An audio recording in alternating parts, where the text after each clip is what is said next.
Hello everyone, I welcome you to English language online class. Before we continue, I want to believe that you're ready for this class with a notebook and pen. And I also want to believe that there are no distractions around you. Alright? Today we'll be considering punctuation marks. Yes, we want to look at the apostrophe and the full stop. Alright, the apostrophe and the full stop. Okay, the apostrophe, before I proceed to that, at the end of this lesson, you should be able to state the symbol of the apostrophe and the full stop. You should be able to state the uses, very important, the uses of the apostrophe and the full stop. Alright, and you should be able to use the punctuation marks appropriately in sentences. Number 4, you should be able to attempt correctly all assessments on the topic. The apostrophe now. This is a punctuation mark used to show possession. It is used to show possession and to indicate omission of letters or numbers. You can see the symbol here. This is the symbol. We also have it right here. Yes, the apostrophe right here. So the apostrophes are used to indicate possession, and it is used to indicate possession in possessive common nouns or pronouns. So watch out, possessive common nouns or pronouns. Whenever you see the apostrophe there, it is used to indicate possession. The use of apostrophe now. In English, it is used for mainly two purposes. Number 1, it is used for the marking of the omission of one or more letters. Like I said, look at this example. Do not. We change it to don't. You can see now that this letter O right here has been replaced with an apostrophe here. Yes, that's the use of an apostrophe, marking the omission of letters or numbers. Alright, the second one, which is number 2, the marking of possessive case of nouns. Possessive case of nouns. Let's look at this example. The eagle's feathers. The eagle's feathers. Eagle here is our noun. This is the noun here, and you can see the possessive case showing that the feathers belong to the eagle, the eagle's feathers. We can have another one here. In 1 month time, months, possessing time here, we make use of the apostrophe. Alright, more examples. An apostrophe takes the place of the missing letters. For example, I am, change it to am, it still means the same thing. Do not, we change it to don't, it still means the same thing. Now, if the noun does not end in S, watch out for these things. If your noun does not end in S, in most cases, it means it is singular. Yes, 2 examples now, let's look at it. The bike's handlebars were bent in the crash. The bike's handlebars were bent in the crash. Bikes, showing possession. The apostrophe comes after and before the S. Look at the next one. The boy's sister traveled by bus to meet us. Alright, you can see the apostrophe here as well, showing possession. Now look at another instance. If the noun is singular and ends in S, you add apostrophe S, as in the following examples. My boss' job at the bank was eliminated due to budget cuts. Now look at this please. Look at this word. My boss's job. The noun is singular and it ends in S right here.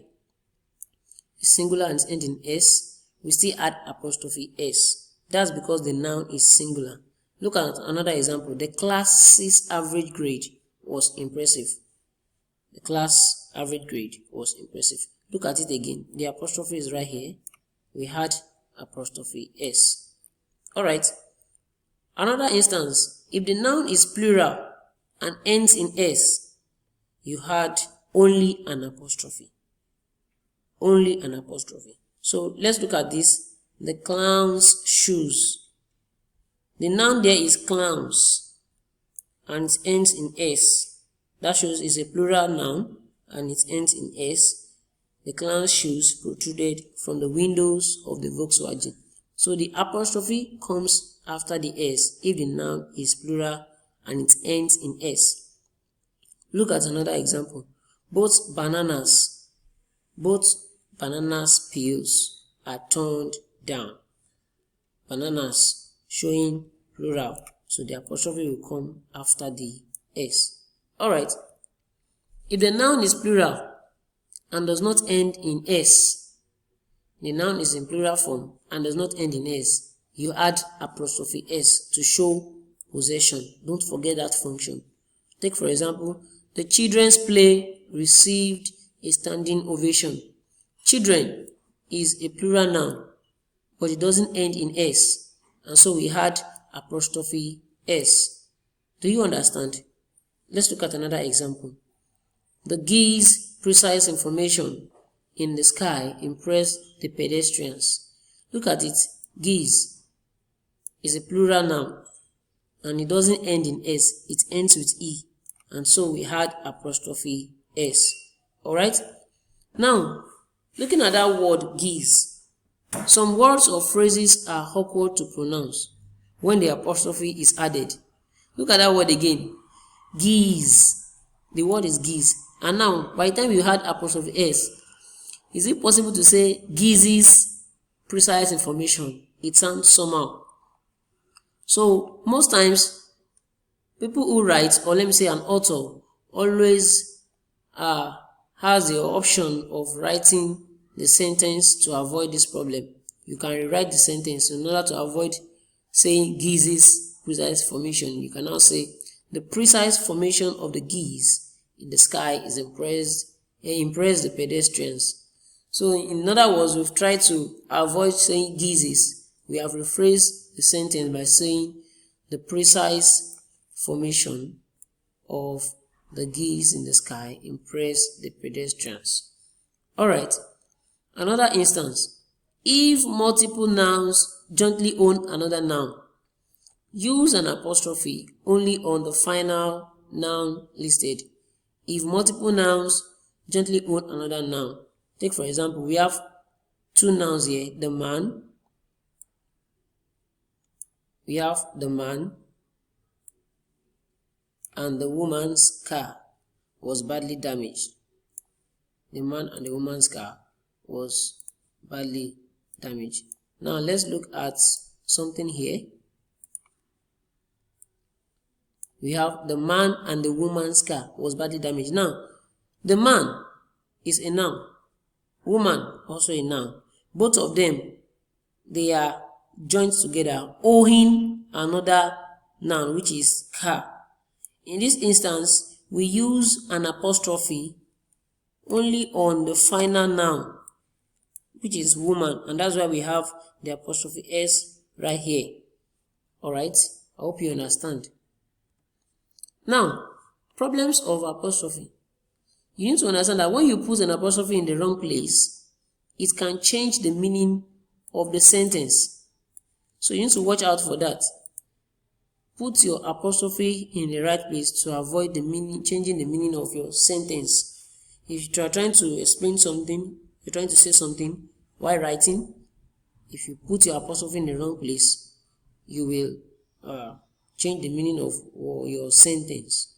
Take for example, the teacher's office. The teacher's office. Take note of where we have this apostrophe here. Take note of that. It means there is one teacher with an office. The teacher's office. This is what? A singular noun. So it carries apostrophe S. Alright? Now, let's look at another example. The teacher's office. It sounds the same way. But look at where our apostrophe appears right here. The apostrophe comes after the S. This is a what? This is a plural noun. And it ends with S. Therefore, the apostrophe comes after the office. The meaning of this one now, the teacher's office, it means multiple teachers, more than one, share an office. Are you getting it? Yeah, so if you put your apostrophe in the wrong place, it can mean another thing. Alright? Now look at the third one. The teacher's office.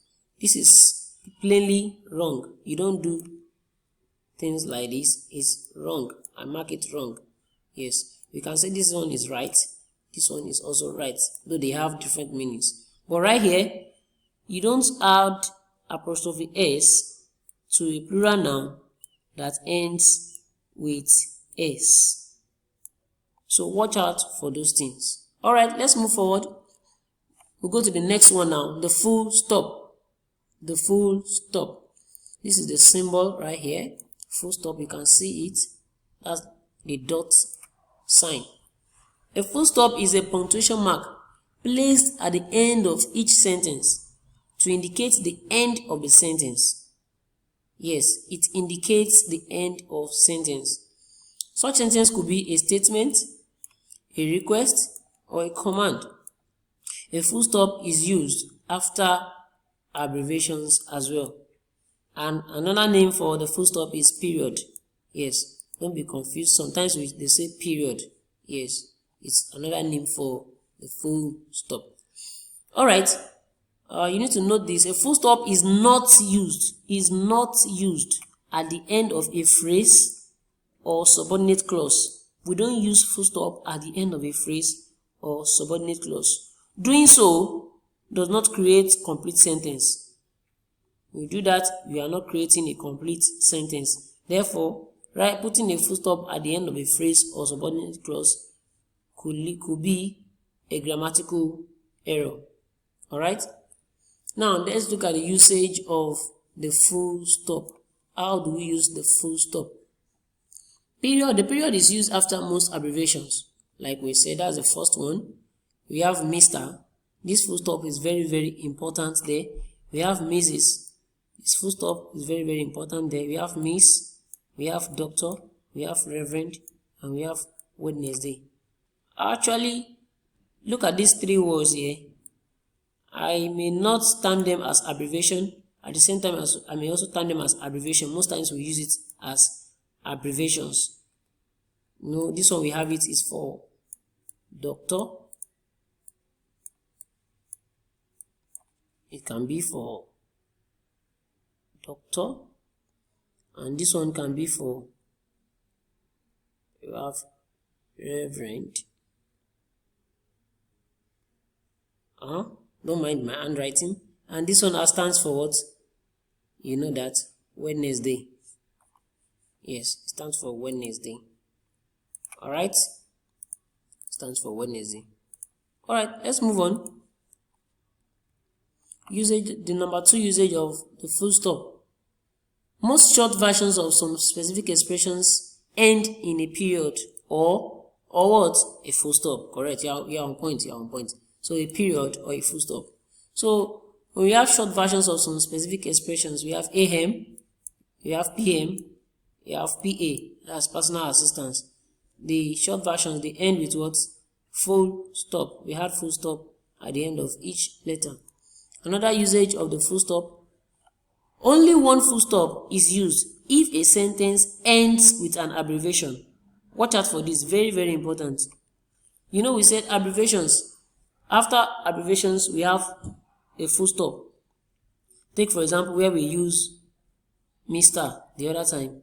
We had a full stop in front, like this. Now, look at these examples. This is an abbreviation. Look at these examples now. Our biggest ambition is to successfully complete our MA. Our MA. Now, MA in this context is an abbreviation. Is an abbreviation. And in that sense, abbreviation normally, MA, writing abbreviations normally, it should be like this. And so now that it's ending a sentence, does not mean that you should now say you want to add another S, another full stop at the end. No. Only one full stop is appropriate. and if a sentence ends with an abbreviation. Look at another example. We reported the situation to the chairman's PA. The same thing applies here. Only one full stop should end the sentence. Alright? Number 4, usage of the full stop. The period is used to show shortened form of a word. Don't forget we said the period also refers to what? Full stop. Alright. Now, it is used to show the shortened form of a word. Look at this. Opposite. Most times we shorten words and write it like this and we forget to put our full stop. This full stop is very, very important there. So that's the written abbreviation of the word opposite. Look at another one here. We write it as in YR. It's very important to put your full stop here. That's the abbreviation for year. Then we also have NO. Most times we write this, especially when we're writing letter. Number 12, number this, number that, like that. This full stop is very, very important there.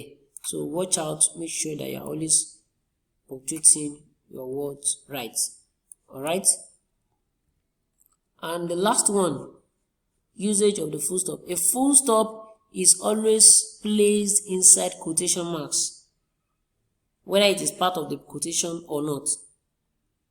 You're having a sentence in quotation, your full stop must be inside the quotation mark. Take for example, John said, that stray dog is not mine. John said, that stray dog is not mine. Now look at that word in quotes.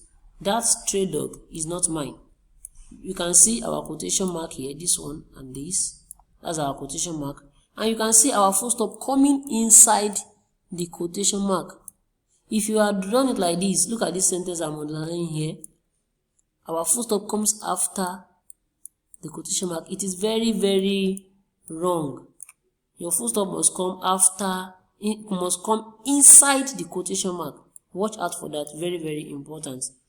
Alright. The scripture says, that's another example now. The scripture says, man shall not live by bread alone. Look at our full stop here. Can you see it? Coming inside the quotation mark.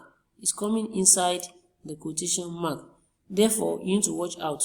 Not this. This will be wrong. This will be totally wrong. The scripture says, man shall not live by bread alone. The full stop should not come outside the quotation mark. Is totally wrong. It must be inside the quotation mark. Alright, we have come to the end of the class, and I believe that you have learned a lot about quotation mark. Did I say quotation mark? Okay, maybe that will be our next topic. You have learned about the apostrophe, and you have learned about the full stop. Alright? So you do this assignment. What is an apostrophe? State the uses of each of the apostrophe and the full stop. State 2 uses. That one should be there. 2 uses of the apostrophe and the full stop. Alright. Complete your assignment. The third one, use apostrophe appropriately in 3 sentences. Use full stop appropriately in 3 sentences. And make sure you submit your answers in the following email down here. Alright, we have come to the end of the lesson. Have a nice day.